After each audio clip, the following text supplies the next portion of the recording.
வணக்கம். ஆக்சுவலாக உங்கள் எல்லாருக்கிட்டேயும் ஒரு ஹாப்பி நியூஸ் சொல்லணும் அப்படின்னு நினைக்கிறேன். என்னென்னா, எதிர்க்க வந்து அம்மாவோட இடம் இருக்குது இல்லைங்களா, அம்மாவோட டெம்பிள். அதுக்கு ஆப்போசிட்டில் வந்து ஒருத்தவங்க கடை வச்சுருக்காங்க. புதுசாக ஆரம்பித்த கடை தான். மார்னிங்லேருந்து ஈவினிங் வரைக்கும், காலையிலேருந்து சாயந்தரம் வரைக்கும் 200 400 ருபீஸ்க்கு தான் ஓடிச்சாம்மா வியாபாரம். அப்புறம் நான் எங்கேயோ போயிருந்தேன் போல். மார்னிங்லேருந்து அம்மா இருக்க இடத்த ஓப்பன் பண்ணலை. அதுக்கப்புறம் ஈவினிங்காக நான் ஓப்பன் பண்ண பிறகு அவங்களுக்கு அந்த ஈவினிங் 5 o'clockலேருந்து நைட் 10 o'clockக்குள்ளே 1600 ருபீஸ் அவங்க ஏர்ன் பண்ணாங்க. 1600 ரூபாய் எனக்கு வந்தது அந்த கொஞ்சம் நேரத்தில்.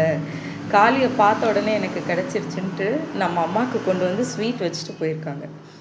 ஸோ நீங்கள் எல்லோரும் கண்டிப்பாக காளியை வந்து கும்பிடுங்க. காளி வந்து ஒரு விஷயம் வந்து உங்கள் லைஃப்பில் கொடுக்குறாங்கன்னா அது வந்து த பெஸ்ட்டாக தான் இருக்கும். அதனால் இது எல்லாருக்கிட்டையும் ஷேர் பண்ணணும் அப்படின்னு நினச்சேன். அதனால தான் இந்த வீடியோ எடுத்தேன். Thank you so much.